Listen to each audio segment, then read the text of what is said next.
लालू परिवार को लेकर एक बात कहा जाता है कि जब भी परिवार के किसी भी एक सदस्य पर मुसीबत आती है या वो फंसता हुआ दिखाई देता है तो पूरा परिवार एकजुट हो जाता है। और ऐसा ही कुछ इस बार भी देखने को मिला है। जैसे ही मैथिली ठाकुर ने सदन के अंदर लालू यादव पर टिप्पणी किया और कहा कि लालू यादव पुत्र मोह के चक्कर में महाभारत के धृतराष्ट्र हो गए हैं, तो इस पर रोहिणी आचार्य ने मैथिली ठाकुर को जो जवाब दिया है, उनको लेकर जो बातें कही है, उसको सुनने के बाद आपका भी माथा चकरा जाएगा। रोहिणी आचार्य ने लगे हाथ बिहार में बढ़ते अपराध को लेकर सम्राट चौधरी और नीतीश कुमार की खटिया खड़ा कर दिया है, जिसके बारे में आगे हम आपको सब कुछ विस्तार से बताएंगे। लेकिन उससे पहले नमस्कार, मेरा नाम विष्णु है और आप देख रहे हैं जनता जंक्शन। आपको बता दें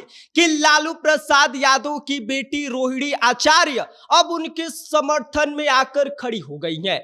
जैसे ही सदन के अंदर मैथिली ठाकुर ने लालू यादव को धृतराष्ट्र कहा और साथ ही यह कहा कि लालू यादव पुत्र मोह के चक्कर में आके बिहार को बर्बाद होने के लिए छोड़ दिए। साथ ही साथ 2005 से पहले बिहार क्या था, इसके बारे में मैथिली ठाकुर ने जैसे ही ये सारी बातें कही तो रोहिणी आचार्य लालू प्रसाद यादव के सीधा समर्थन में आकर खड़ी हो गई।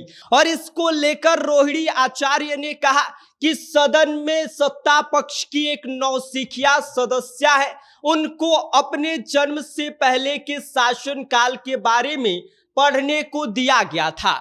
झूठ का पुनिंदा पढ़ते हुए देख हंसी भी आती है और उनके बुद्धि विवेक पर तरस भी आता है। नौसिखिया सदस्यता को अपने जन्म के पश्चात बिहार में हुआ मुजफ्फरपुर महापाप नहीं दिखता है। इसके साथ ही साथ रोहिणी आचार्य ने आगे लिखा कि अभी हाल ही में पटना में नीट की तैयारी कर रही छात्रा के साथ इतना गलत हुआ और उसके साथ गलत होने के पश्चात उसको उस हाल में छोड़ दिया गया। ये मामला जो है ये मैथिली ठाकुर को दिखाई नहीं देता है। इसके आगे रोहिणी आचार्य लिखती है कि अपने ही विधानसभा क्षेत्र के समीपवर्ती दरभंगा में 6 साल की मासूम बच्ची के साथ गलत किया गया और साथ ही साथ उनके खुद के होश संभालने के बाद हो रहे मामले उनको दिखाई नहीं देते हैं। आगे उन्होंने लिखा कि अपने जन्म से पूर्व लगभग आज से 35-36 साल पूर्व की बातें मैथिली ठाकुर को दिखती है।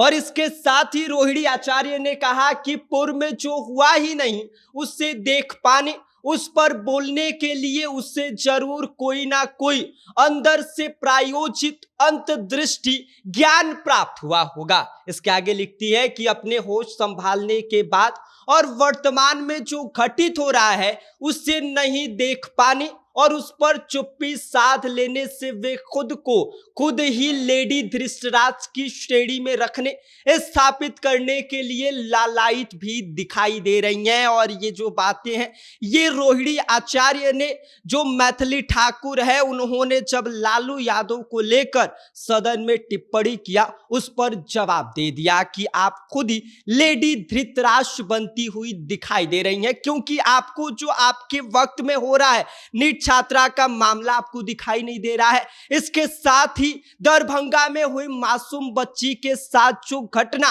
वो आपको दिखाई नहीं दे रहा है। और इसके साथ ही आपको बता दें कि लगे हाथ रोहिणी आचार्य ने बिहार में बढ़ रहे अपराधों पर भी जमकर सरकार की खटिया खड़ी कर दी और उन्होंने लिखा कि बिहार में लगभग रोज बेटी बहनों की इज्जत लूटी जाती है और ये अब सिलसिला के जैसा बन गया है। इस संबंध में बहुतेरे सवाल बिहार के हर कोने से उठते हैं, मगर किसी भी सवाल का माकूल जवाब सत्ता पक्ष की ओर से मिलता हुआ दिखाई नहीं देता है। विपक्ष के माननीय सदस्यों के द्वारा सदन में सवाल तो उठाए जाते हैं, लेकिन उनके सवालों पर कोई उचित जवाब सत्ता पक्ष की ओर से नहीं दिया जाता है। बस कोई घिसा पिटा जो डायलॉग है वो पढ़ा दिया जाता है या फिर ध्यान भटकाने के लिए सत्ता पक्ष के द्वारा कोई पुरानी कहानी गढ़ी जाती है, किसी की शादी के दौरान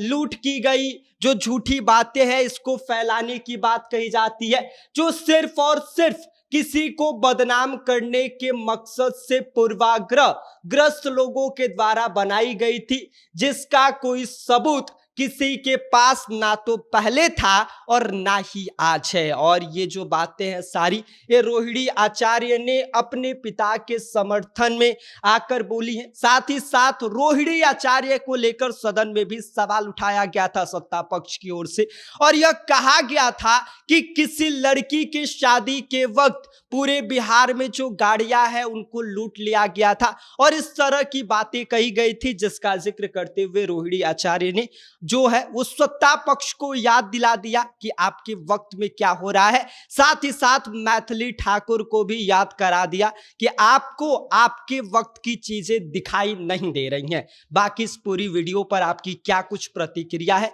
आपकी क्या कुछ राय है, आप हमें कमेंट कर दीजिए। आप देख रहे हैं जनता जंक्शन, मेरा नाम विष्णु है।